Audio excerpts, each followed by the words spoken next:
Thanks, Simone. Sorry to make you run. No worries, thank you. Morning, Chair Harmon and Commissioners. Mitch Silverstein with Surfrider Foundation. Just had a handout distributed, and I want to speak for Surfrider Day on our concerns about AB 1740, the Zabur bill that Mr. Drake had referenced. I speak for Surfrider, but I also want to note that Azul, the California Coastal Protection Network, and Environmental Action Committee of West Marin also stand in opposition to this bill as currently written so far. The first thing to note is that the author's district includes Santa Monica. Santa Monica is one of a handful of cities without a certified LCP. They've had 50 years to complete that.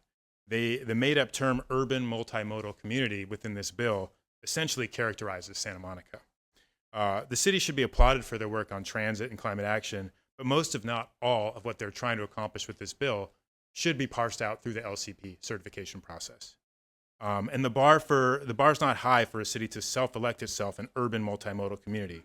It's little more than having a bike lane, a frequent bus route with stops a quarter mile from the beach, and greenhouse gas reduction targets.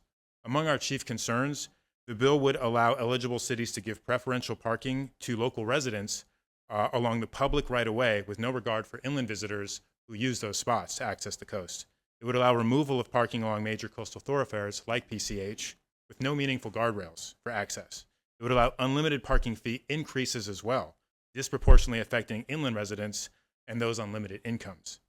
It would exempt a wide array of coastal development from Coastal Act compliance, undermining affordable housing in the coastal zone and reducing safeguards for the environment and public access. Surfrider and partners feel it's important to highlight our opposition to this bill because it threatens core provisions of the Coastal Act that we hold dear and rely on to protect public access. And for the record, Surfrider doesn't oppose outright bike lanes, changes in parking, and even parking fees in certain circumstances. It's just we want to ensure they're compliant with the Coastal Act and they protect public access and coastal resources. Thank you. That completes the public comments. Thank you, Simone. Okay, first I'll turn to Commissioner Wilson, then Commissioner Nottoff. Okay, I have a couple questions and comments related to a few of these items. This is a question for Sean. It seems like, and I'm just trying to remember some of the project type, and I'm going to talk about, 1740, AB 1740 to start with. Some of the project types and the enhancements that they're being addressed. This is kind of what I don't have specific numbers in mind, but I think that in the past there may have been legislation to address some of these before. Can you help me out? You're with recalling that correctly, Commissioner Wilson, and we'll provide, I think, a more comprehensive detail in our analysis next month. But just off the top of my head, thinking of the past couple sessions, I recall that outdoor dining was expedited statewide through AB 592 by Gabriel last year. Bike lanes in the coastal zone, there was an expedited process created for those through SB 689 by Senator Blakespear, which I believe the commission supported. The commission will recall supporting SB 484 by Senator Laird, which created categorical exclusions or will create categorical exclusions for affordable housing. And then the last one that jumps to mind, the provision of the bill related to temporary events. We understand that that's really oriented around the 2028 Olympic and Paralympic Games. And of course, the commission will recall that there was budget legislation last year dialing in a Coastal Act exemption for temporary events related to the Olympics. So those are a couple of the project types that have just been addressed in the past couple of years, but we can provide a fuller list next month. Okay, and then just as a follow-up on kind of questions and concerns, I think you mentioned something called a coastal access zone. Is there a definition of that, or? Yeah, my apologies for not defining that. That's a term of art that would be created by the bill, and it's essentially the coastal zone of a jurisdiction plus a quarter mile in all directions. So when Mitch mentioned that, say, a bike lane needs to only be within a quarter mile, really it only needs to be actually outside the coastal zone within a quarter mile. Is that right? And That's so correct. If the coastal zone's a mile deep, that bike lane could be a mile and a quarter away from the coast That's correct. to qualify. Okay. Yep. Okay, thank you. And then just as a rural representative, someone who accesses the coast via our highway system, our state highway system, this really does concern me quite a bit. For those of us who fish and gather, as you know, and surf and paddleboard and all the other things that we do from our coastal highways, to not have a review of Caltrans projects or have an exemption in terms of our access to that. And then we're talking about highways that don't have public transit access, might have a bus that runs once a day, but certainly does not stop at all of these locations. And I certainly will be bringing this back to our tribal representatives as well, because I know that access to those resources is very important. And so that's a pretty big concern. I just want to kind of put a pin in that. I think a lot of times, sometimes we get these sort of urban things, legislation that doesn't really see the whole picture. And I just want to, and I want to be really clear, like, as anyone knows on this commission, I'm not the friend of parking especially when it comes to housing and other things. But at some point, we really there is no other way to access many of the things that we value on the coast, and certainly for us rural communities, this is troubling. And then I want to reference AB 2099 again, as a rural representative who has landscapes that are impacted by non-conforming billboard structures, and certainly there are many of them, and they are in impacted and ESHA and other important areas, and also cultural landscapes and those other things. That the core proposal, as you mentioned, is basically no other structure in the state of California would get this exemption, which is that it would allow for the replacement and even the changing of materials for core structural elements for these structures, which are supposed to be regulated by Uniform Building Code, as well as local codes, as well as state issues. We have billboards that are attached to trees in state parks. We have billboards that sit in wetlands, many of them, and in other sensitive and locations. So I just want to point that out, and that the laws since 1963 and since 1970, from the Federal Highway Beautification Act to our state Outdoor Advertising Act, has been to phase these out over time, and this would basically be a Billboard Forevers Act. And I think that we need to, that has not been the tradition of the state in that way. And also I want to remind those of us who are in local legislation, these things are very, very unpopular. Also, I'd like to remind state legislators, these are very, very unpopular structures, and there's not a lot of support to have them stay around or to have more of them. And this would definitely create that. And so I'm hoping that our local legislators reach out to their associations to oppose this, and I'm hoping that we'll come back with some analysis in the future. So thanks for letting me have that time, Chair. Okay, thank you. Commissioner Hart, or excuse me, Commissioner Notoff. I don't think I'm in the assembly. Not yet. So I also, you mentioned, thank you for the thorough report. You mentioned some sponsors of the bills. Is there a sponsor for AB 1740? I'm trying to understand the motivation for the bill. We understand there are 3 sponsors: the City of Santa Monica, and then 2 advocacy organizations, Abundant Housing LA and Streets for All are their names.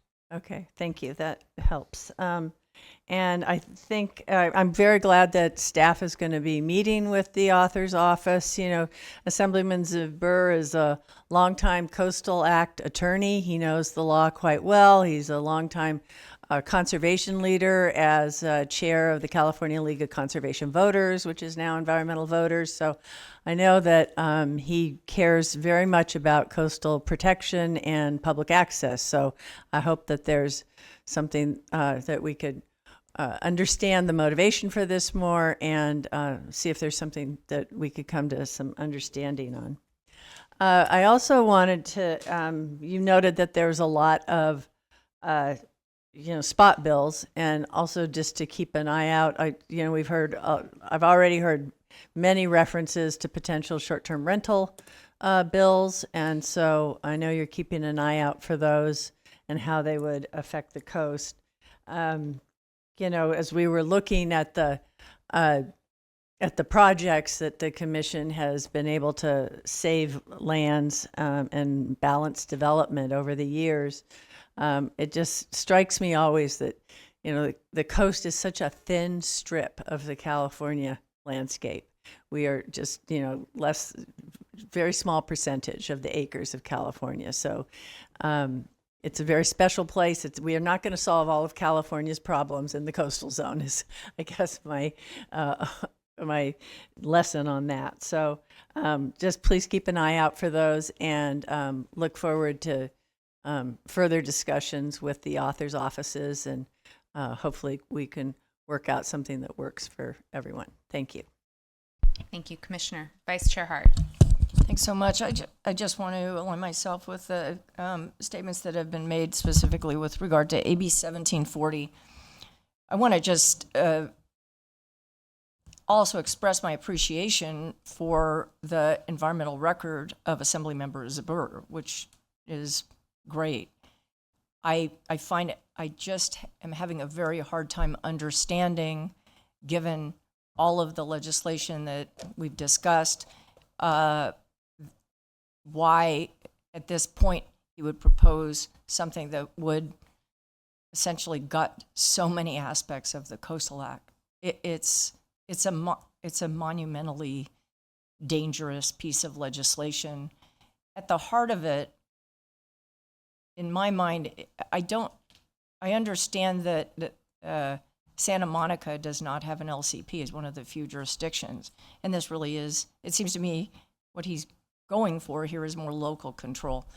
I was just curious if you, Dr. Huckelbridge, or someone could explain what is going on in Santa Monica that has caused this, because I find it hard to believe this would be happening if they had an LCP. I don't think we know yet is the short answer to that, Dr. Hart. I think we're looking forward to meeting with Assemblymember Zbur so we can get down to the bottom of what is the concern that led to the development of this bill, so that we can really understand the motivation. But just in short, we don't right now. I really appreciate that. And as a member of the Legislative Committee, I know that we will be also looking forward to meeting with the Assembly member to discuss this, as a follow-up. But I also just want to say, at this moment in time where we're celebrating 50 years of the Coastal Act, and we've shown earlier in this hearing how many incredibly important things have happened as a result, just on the ecological side of things. But it's hard to believe at this moment of celebration where we should all be acknowledging the incredible accomplishments of the Coastal Act that we're confronted with this very dangerous piece of legislation. And I just don't think anyone should take this lightly. This is a very serious situation, a very serious piece of legislation. So I want to appreciate the work that you've done, Sean, and Dr. Huckelbridge, and look forward to where your conversations go with the Assembly member. Thank you. Thank you. Commissioner Escalante. Oh, Santa Monica's breaking my heart today. It's not even lunchtime and it's strike two on the greenwashing. This is very, very scary and problematic, I think, especially from where it's coming from. So I appreciate the NGOs, the organizations that are sort of in the front lines of this and working in the building in Sacramento to try to stave off some of this, or at least, sort of the more alarming parts of this legislation. So I appreciate that. I know that, again, Santa Monica has famed itself for being an environmental leader and has a lot of organizations, big and small, within its borders. So I hope that we can stir some of that leadership on the ground, because this is, the legislation itself is problematic, but also the authorship and where that's coming from is extremely alarming. So I look forward to hearing more about these discussions. Thank you. Thank you. Any further questions, comments? Yes, please.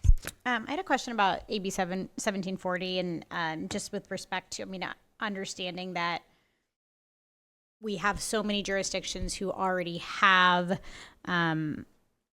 a certified local coastal program. And so seeing that this is specific to, one of the few jurisdictions that we work with that doesn't, 12 cities up and down the state, they're one of the 12.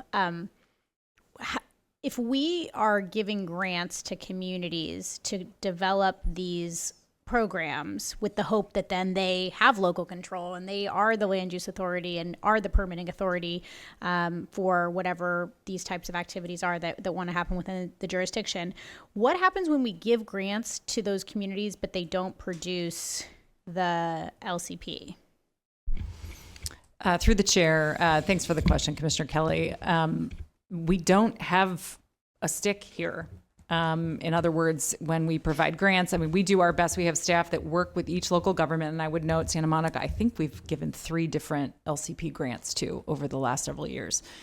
But we work with the staff at each local government to try to make it doable for the amount of money, make sure, and then pull them along, push them along, whatever needs, like whatever support that we can provide, to get them to the point of submitting an LCP. And most of the grants, that is the goal, and that is one of the deliverables on the grant, is to present, do an LCP submittal. We can't require that they have an approved LCP because that's obviously a regulatory process that you all are involved in, as well as the city council and board of supervisors at each local government. But we get to the point of a submittal, and we have sometimes gotten those and sometimes not, and we don't really have a mechanism or have not found one, and that includes in the Coastal Act when a local government doesn't have an LCP, other than, so it's carrot focused as opposed to stick focused.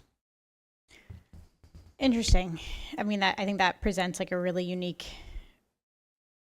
challenge in that we want to help support them. These are incentives, they're carrots, but also our funds are finite. These are public resources, and I just have some really strong negative reactions to AB 1740 for this and in a number of other reasons. But I think that for someone who represents an inland community, just knowing access and parking and being able to access the coastline and the state highway system being one of those key places where we both get to and then can park for free along the coastline to have recreation and all the other amenities for the coast. I just see this as really being a slippery slope that I'm incredibly uncomfortable with. So I'm looking forward to learning more about 1740 and getting a better understanding, and appreciate the steps you guys are going to take. But it's, shocking, frankly, to see this. So thanks. Thank you. Okay. Appreciate it. I don't believe there's any action for us to take today. So let's try to get through item D before lunch if we can. Thank